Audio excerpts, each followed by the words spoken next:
Hello everyone, welcome back to my YouTube channel. I hope you are all well and your study are going on also well. So आज हम बात करेंगे plasma membrane के बारे में। हम देखेंगे कि प्लाज्मा मेम्ब्रेन का इंट्रोडक्शन क्या है, उसकी हिस्ट्री क्या है और उसका केमिकल कंपोजिशन क्या है, देन उसका स्ट्रक्चर क्या होता है, किससे मिल करके बना होता है और उसका फंक्शन क्या है। तो चलिए स्टार्ट करते हैं इस लेक्चर को। प्लाज्मा मेम्ब्रेन के इंट्रोडक्शन की बात करें तो प्लाज्मा मेम्ब्रेन जो होता है वो इनक्लोज होता है every type of cell, both prokaryotes and eukaryotes. Plasma membrane जो होता है वो सभी सेल के चारों ओर से उस सेल को क्या किया रहता है, ढका रहता है, चाहे वो प्रोकैरियोटिक सेल हो या फिर यूकैरियोटिक सेल हो। यह जो होता है वो फिजिकली सेपरेट करता है साइटोप्लाज्म को from the surrounding cellular environment. यह साइटोप्लाज्म को उसके सेलुलर इन्वायरमेंट से क्या करता है, फिजिकली सेपरेट करता है। जो प्लाज्मा मेम्ब्रेन जो होता है वो बहुत थिन होता है, 8 to 10 नैनोमीटर जो होती है उसकी थिकनेस होती है। वो इलास्टिक इन नेचर होता है, लिविंग होता है एंड डायनामिक और सेलेक्टिव परमिएबल बैरियर होता है। सेलेक्टिव परमिएबल मीन्स कि वो केवल कुछ ही आयन या मॉलिक्यूल्स को क्या करता है, मेम्ब्रेन के अंदर जाने देता है, जो साइज में छोटे होते हैं। और जो साइज में बड़े होते हैं या फिर उन पे चार्ज होता है उन्हें उन्हें अंदर नहीं जाने देता है। तो इस तरह के मेम्ब्रेन को हम सेमी परमिएबल या फिर सेलेक्टिव परमिएबल बोलते हैं। ये क्या करता है, तो कंट्रोल करता है the entry and exit of molecule या आयन। या आयन या मॉलिक्यूल जो भी मेम्ब्रेन सेल के अंदर जाते हैं उसे उस या फिर सेल से बाहर निकलते हैं, उसकी एंट्री या एग्जिट को क्या करता है, कंट्रोल करता है। और जनरेट करता है डिफरेंस इन आयन कंसंट्रेशन। और आयन में क्या करता है, कंसंट्रेशन को जनरेट करता है between the interior and exterior of cell. जो सेल के बाहर जो आयन होते हैं और जो सेल के अंदर आयन होते हैं उनके बीच क्या करता है, आयन कंसंट्रेशन को जनरेट करता है। इसकी हिस्ट्री को देखें हम कि प्लाज्मा मेम्ब्रेन की हिस्ट्री क्या है। तो जो टर्म प्लाज्मा मेम्ब्रेन जो था वो क्वाइंट किया था सी नाइजेली एंड सी क्रैमर ने 1855 में। जो प्लाज्मा मेम्ब्रेन टर्म जो था वो 1855 में सी नाइजेली और सी क्रैमर ने दिया था। फिर 1895 में क्या हुआ था, जो चार्ल्स ओवर्टन थे उन्होंने सजेस्ट किए थे कि जो प्लाज्मा मेम्ब्रेन जो होता है वह किससे मिलकर के बना होता है, लिपिड से। 1895 में चार्ल्स ओवर्टन सजेस्ट किए कि प्लाज्मा मेम्ब्रेन लिपिड से मिलकर के बना होता है। फिर 1900 से 1920 में इसका क्या किया गया, फर्दर स्टडी किया गया, फिर अध्ययन किया गया और यह बताया गया कि जो प्लाज्मा मेम्ब्रेन जो होता है वो state the lipid must be phospholipid. पहले क्या बताया गया कि प्लाज्मा मेम्ब्रेन जो होगा वो लिपिड से बना होगा। फिर जब उसका फर्दर स्टडी किया गया तब पता चला कि जो लिपिड होगा वो कौन सी लिपिड से मिलकर के बना होगा, तो केवल फास्फोलिपिड ही होगा जिससे मिलकर के बना होगा। फिर 1925 में इसका फिर अध्ययन किए, कौन थे वो, जी गोर्टर एंड जी ग्रेंडेल।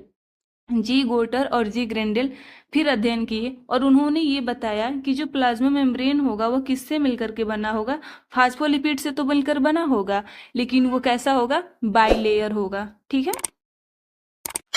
अब हम देखेंगे इसका केमिकल कंपोजिशन की कि प्लाज्मा मेम्ब्रेन जो होता है वो किससे मिल करके बना होता है। तो प्लाज्मा मेम्ब्रेन जो होता है वो 3 मेजर कंपोनेंट से मिलकर के बना होता है। फर्स्ट होता है लिपिड, सेकेंड होता है प्रोटीन एंड थर्ड होता है कार्बोहाइड्रेट। फॉर एग्जाम्पल, अगर हम एग्जाम्पल की बात करें तो जो प्लाज्मा मेम्ब्रेन जो होता है in of plasma membrane of human RBC contents. जो ह्यूमन की आरबीसी में आरबीसी का जो प्लाज्मा मेम्ब्रेन होता है उसमें प्रोटीन जो होता है वो कितना होता है, 52% होता है, लिपिड 40% होता है और कार्बोहाइड्रेट जो होता है वो 8% होता है। लिपिड की बात करें हम तो लिपिड जो होता है वो 4 मेजर क्लास होते हैं लिपिड की। फर्स्ट जो होता है वो होता है फास्फोलिपिड, जो मोस्ट अबंडेंट होता है, सबसे प्रचुर मात्रा में पाया जाता है। Then sphingolipid, glycolipid and sterol. Sterol में आपका एग्जाम्पल की बात करें तो क्या हो जाएगा, कोलेस्ट्रॉल। ठीक है, all of them are amphipathic molecule. ये सभी कैसे होते हैं, तो एम्फीपैथिक मॉलिक्यूल होते हैं possessing both hydrophobic and hydrophilic domain. ये सभी लिपिड जो होते हैं वो एम्फीपैथिक मॉलिक्यूल होते हैं और इनमें हाइड्रोफोबिक और हाइड्रोफिलिक डोमेन पाया जाता है। इट मीन्स जो लिपिड होते हैं इनकी स्ट्रक्चर जो होता है वो ऐसे होता है। ठीक है, इसके इसके 2 डोमेन होते हैं, ये हेड होता है और ये आपका टेल होता है। हेड जो होता है वो हाइड्रोफिलिक होता है, कैसा होता है, तो हाइड्रो हाइड्रोफिलिक होता है, जबकि जो टेल होता है वो आपका हाइड्रोफोबिक होता है। ठीक है, अब हम देखेंगे प्रोटीन के बारे में। तो according to their position of the plasma membrane, plasma membrane में पोजीशन के अनुसार प्रोटीन के टू कैटेगरीज हैं। फर्स्ट इंटेग्रल या इंट्रिंसिक प्रोटीन, और सेकेंड पेरिफेरल या एक्सट्रिंसिक प्रोटीन। इंटेग्रल या इंट्रिंसिक प्रोटीन का मतलब होता है कि जो प्रोटीन अंदर की तरफ धंसे रहते हैं। लाइक देखेंगे हम, देन स्पेन द मेम्ब्रेन, ये क्या करते हैं, मेम्ब्रेन को फैलाते हैं। जैसे कि अगर कोई मान लो ये आपका मेम्ब्रेन हो गया, प्लाज्मा मेम्ब्रेन हो गई, ये ऊपर भी इसके ऐसे बना दो। तो ये जो प्रोटीन होते हैं इंट्रिंसिक प्रोटीन, ये क्या होंगे, आपके अंदर की तरफ कहीं धंसे हुए होंगे, लाइक दिस।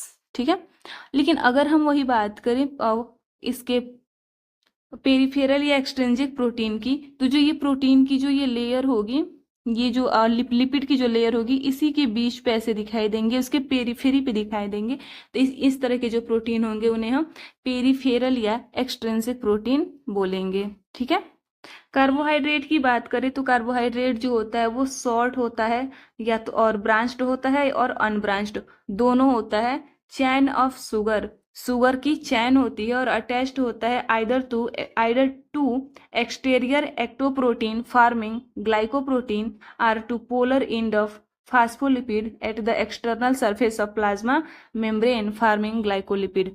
कार्बोहाइड्रेट जो होते हैं वो एक तरीके से क्या होते हैं, शुगर होते हैं, और यह प्रोटीन के साथ मिलकर के आपका ग्लाइकोप्रोटीन बनाते हैं, और फास्फोलिपिड के लिपिड के साथ मिलकर के आपका क्या करते हैं, ग्लाइकोलिपिड बनाते हैं। अब हम प्लाज्मा मेम्ब्रेन की मॉडल की बात करें कि प्लाज्मा मेम्ब्रेन के लिए कौन कौन से मॉडल का प्रस्ताव किया गया था, इसमें हम फर्स्ट देखेंगे सैंडविच मॉडल को। ठीक है, तो सैंडविच मॉडल जो था वो किसने प्रपोज किया था, तो डेनियली और डायसन ने दिया था किस सन में, तो 1935 में। In this model A lipid bilayer was quoted in its either side with protein. इस मॉडल में क्या होता है कि लिपिड की क्या होती है, दो लेयर होती है, और प्रोटीन क्या होता है उसके बीच में पाया जाता है। लाइक अ सैंडविच, जैसे कि आप सैंडविच में देखोगे कि क्या होता है, ऊपर और नीचे दोनों साइड पे आपका ब्रेड होता है, और बीच में उसके इंटीग्रेंट भरे होते हैं, लाइक टोमेटो हो गया, कोकम्बर हो गया। इसी तरीके से कि जो लिपिड की जो लेयर होती है वो अपर एंड लोअर साइड पे होती है, और जो प्रोटीन होते हैं वो बीच में होते हैं। तो इस तरीके की जो मॉडल होती है प्लाज्मा मेम्ब्रेन की, उसे हम बोलते हैं सैंडविच मॉडल। अब ये मॉडल बनता कैसे है, तो हम इसको देखेंगे कि म्यूचुअल अट्रैक्शन होता है किसमें, hydrocarbon chain of the lipid and electrostatic force. Lipid और इलेक्ट्रोस्टैटिक में क्या होता है, फोर्स बनता है between the protein and the head of lipid where taught to maintain the stability of the membrane.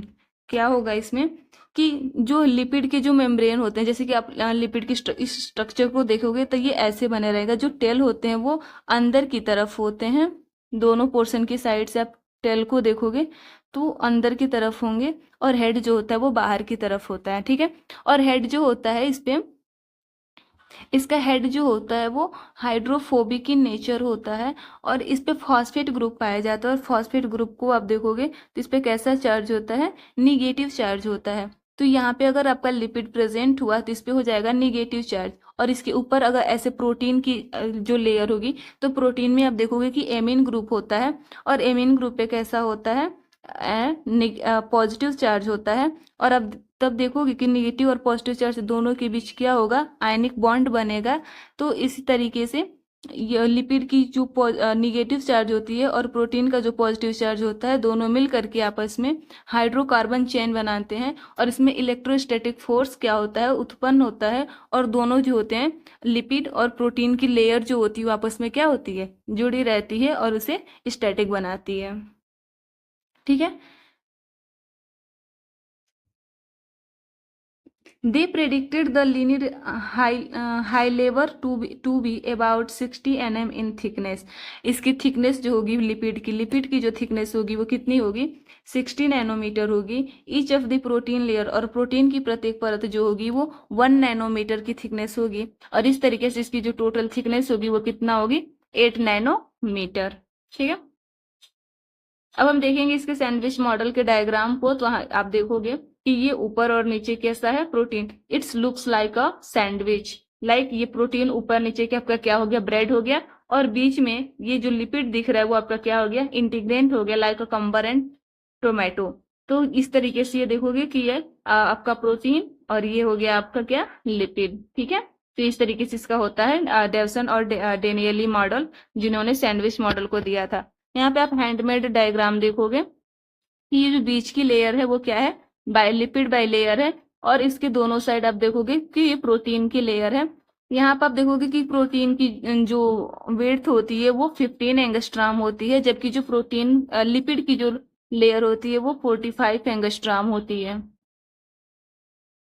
आगे हम बात करेंगे रॉबर्टसन के यूनिट मेम्ब्रेन मॉडल को, उन्होंने भी प्लाज्मा मेम्ब्रेन का एक यूनिट मेम्ब्रेन मॉडल दिया।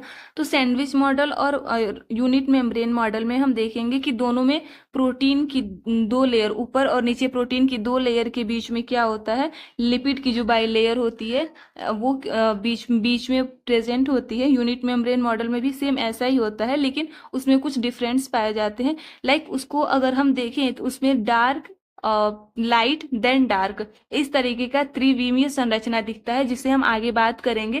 खैर यहाँ पे नाम पे आप ना जाएं, यहाँ पे डायग्राम को देखें, जो लाइक अ सैंडविच मॉडल की तरह ही दिखता है इसका डायग्राम, लेकिन इसमें कुछ डिफरेंसेस पाई जाती है जिसका हम आगे डिस्क्रिप्शन करेंगे उसका। तो देखेंगे अब हम यूनिट मेम्ब्रेन मॉडल के बारे में।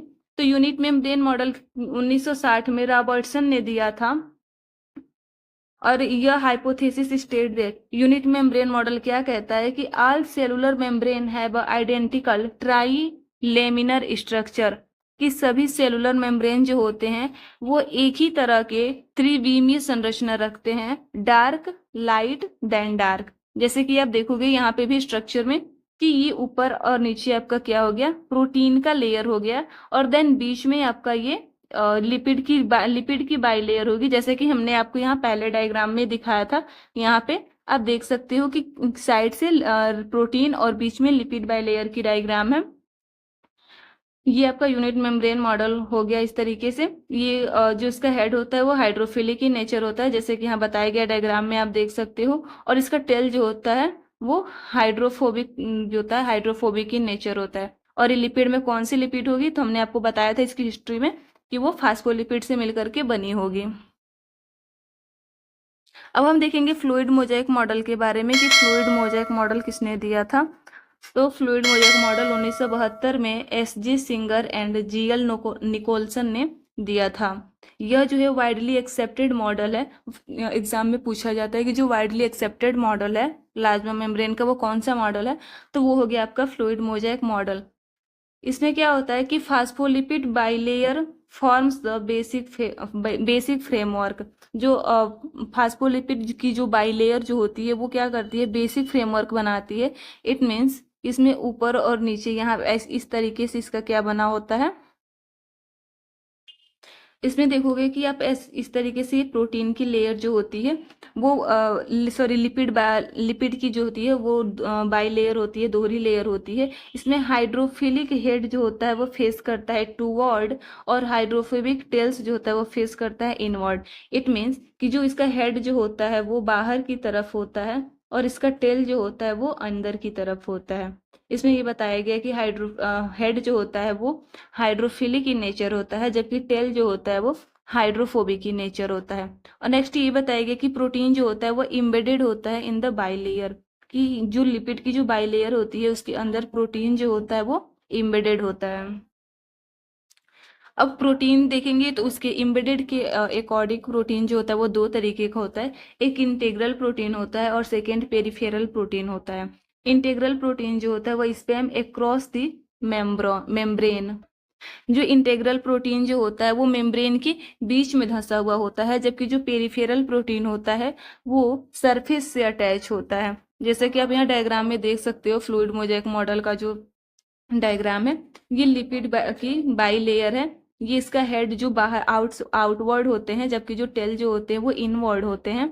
और प्रोटीन को देखोगे आप तो जो बीच में ऐसे धंसा हुआ मिलेगा प्रोटीन, जिसे हम इंटीग्रल बोलेंगे, और ये इसकी पेरिफेरी पे जो प्रोटीन प्रेजेंट होंगे उन्हें हम पेरिफेरल प्रोटीन बोलेंगे। यहाँ पे आप हैंडमेड डायग्राम देख सकते हो, जिससे इजिली समझ सकते हो कि जो बीच में जो प्रोटीन दिखेंगे वो आपके हो जाएंगे इंट्रिंसिक प्रोटीन, और जो पेरीफेरी पे देखेंगे वो एक्सट्रिंसिक या पेरिफेरल प्रोटीन हो जाएंगे। ये लिपिड की बाई लेयर है। हेड जो है वो कैसा है, हाइड्रोफिलिक है, और टेल जो है वो हाइड्रोफोबिक है। आगे हम देखेंगे कि मेम्ब्रेन जो होता है वो फ्लूइड होता है, अलाउ करता है lateral movement of lipid and protein.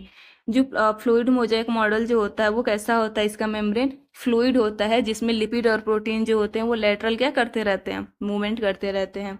इसलिए इसे हम बोलते हैं mosaic, because of the patch work of protein in lipid sea. यहाँ पे हम देखेंगे कि इसका नाम lipid sorry fluid mosaic model क्यों पड़ा, तो फ्लूइड का मतलब हो जाएगा आपका कि लिपिड और प्रोटीन। यहाँ पे बताया गया कि जो लिपिड और प्रोटीन जो होते हैं वो फ्लूइड की तरह होते हैं और क्या करते रहते हैं, लेटरली मूवमेंट करते रहते हैं, इसलिए हम इसको फ्लूइड बोलते हैं। और मोजाइक का मतलब होता है टुकड़ों से बना हुआ चित्र। टुकड़ों का मतलब आप देखोगे कि लिपिड में प्रोटीन और जस्ट लाइक टुकड़े टुकड़े की तरह इधर उधर क्या रहते हैं, धंसे हुए रहते हैं। जो बीच में धंसे रह गए उन्हें हम इंट्रिंसिक प्रोटीन बोलेंगे, जो बाहर धंसे रहेंगे उन्हें हम एक्सट्रिंसिक या पेरिफेरल प्रोटीन बोल देंगे। तो इसको बोलते हैं मोजाइक। तो इस तरीके से इस मॉडल का नाम हो गया फ्लूइड मोजाइक मॉडल। ठीक है। आगे हम देखेंगे कि कार्बोहाइड्रेट जो होता है वो अटैच होता है लिपिड से। लिपिड से अटैच होगा तो क्या बनाएगा, ग्लाइकोलिपिड, और प्रोटीन से अटैच होगा तो बनाएगा ग्लाइकोप्रोटीन। ठीक है। ये किसके लिए रिस्पॉन्सिबल होता है, तो जो प्लाज्मा मेम्ब्रेन जो होता है वो सेलेक्टिव परमिएबिलिटी शो करता है। इट मीन्स जो केवल सेलेक्टिव आयन या मॉलिक्यूल्स होते हैं उन्हीं को सेल के अंदर जाने देता है। ट्रांसपोर्ट में हेल्प करता है, कम्युनिकेशन एंड फ्लेक्सिबिलिटी, सेल को क्या करता है, फ्लेक्सिबल बनाता है। अब हम मेम्ब्रेन के ट्रांसपोर्ट मैकेनिज्म की बात करें कि उनमें ट्रांसपोर्ट कैसे होता है, तो सबसे पहले इसमें देखेंगे हम पैसिव ट्रांसपोर्ट। पैसिव ट्रांसपोर्ट का मतलब उसमें एटीपी की कोई ज़रूरत नहीं होती है। ये क्या होता है, occurs down the concentration gradient. Concentration gradient के थ्रू क्या करता है ये, इसका प्रवाह होता है। इट मीन्स हायर कंसंट्रेशन से लोअर कंसंट्रेशन की ओर क्या करता है, यह मूव करता है। अब पैसिव ट्रांसपोर्ट देखेंगे, तीन तरीके का होगा। एक पहला होगा हमारा सिंपल डिफ्यूजन, सेकेंड होगा फैसिलिटेटेड डिफ्यूजन, और थर्ड होगा ऑस्मोसिस डिफ्यूजन। सिंपल डिफ्यूजन में क्या होगा, स्मॉल और नॉन पोलर मॉलिक्यूल जो होंगे उनका प्रवाह होगा और इसमें प्रोटीन की जरूरत नहीं पड़ेगी। फैसिलिटेटेड डिफ्यूजन में देखेंगे तो उसमें क्या यूज होगा, चैनल या कैरियर प्रोटीन। इसके प्रवाह के लिए या तो चैनल या फिर कैरियर प्रोटीन का यूज होगा।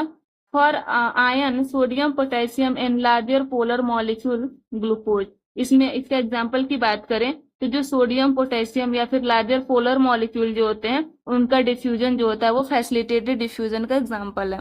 ऑस्मोसिस की बात करें तो diffusion of water across the semi permeable membrane. Water का जब डिफ्यूजन होता है सेमी परमिएबल मेम्ब्रेन के थ्रू तो उसे हम ऑस्मोसिस बोलते हैं। और ये किसके थ्रू होता है, तो एक्वापोरिन के थ्रू ऑस्मोसिस जो होता है वो अकर्स होता है। अब हम देखेंगे एक्टिव ट्रांसपोर्ट की। तो एक्टिव ट्रांसपोर्ट में जो होता है वो एटीपी की जरूरत होती है और यह कंसंट्रेशन ग्रेडियंट के अगेंस्ट क्या होता है, अकर्स होता है। कंसंट्रेशन ग्रेडियंट का मतलब कि इसका जो प्रवाह होता है वो लो टू हाई होता है। लो से हाई की ओर इसका प्रवाह होता है, इसलिए इसमें क्या होती है, एटीपी की जरूरत होती है। ये दो तरीके का होता है, प्राइमरी एक्टिव ट्रांसपोर्ट और secondary active transport. Primary active transport में जो होता है वो डायरेक्ट यूज ऑफ एटीपी का डायरेक्ट यूज करता है। एग्जाम्पल की बात करें तो सोडियम पोटेशियम एटीपीएच पंप जो है वो प्राइमरी एक्टिव ट्रांसपोर्ट का एग्जाम्पल है। सेकेंडरी एक्टिव ट्रांसपोर्ट को हम को ट्रांसपोर्ट भी बोलते हैं। इसमें क्या होती है, एनर्जी यूज होता है from electrochemical gradient. Electrochemical gradient से इसमें क्या होता है, एनर्जी यूज होता है। जो सेकेंडरी एक्टिव ट्रांसपोर्ट होता है वो इनडायरेक्टली एटीपी का क्या करता है, यूज करता है। जो प्राइमरी एक्टिव ट्रांसपोर्ट से जो एटीपी बनता है वही सेकेंडरी एक्टिव ट्रांसपोर्ट में क्या होता है, यूज होता है। ये दो देखेंगे कि ये दो तरीके का होता है। फर्स्ट होता है सेम पोर्ट और सेकेंड होता है एंटी पोर्ट। सेम पोर्ट का मतलब हो जाएगा कि सेम डायरेक्शन में प्रवाह करेगा।